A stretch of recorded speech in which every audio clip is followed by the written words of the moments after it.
the years that I've been recording nature documentaries, we've recorded in every conceivable situation out in the wild, and yet we have not covered one area of habitat. Indoors. This is wildlife recordings on rainy days.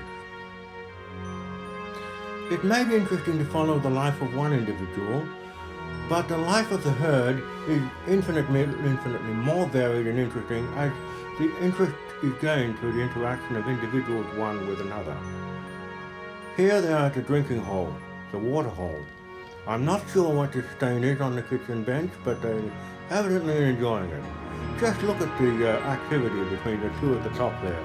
One of them waving its antennae around fiercely, and the other one with his head right down to the tabletop, and he's obviously guzzling up as much as he can. The life of indoor wildlife, it can be short and brutal if the cleaner is at home.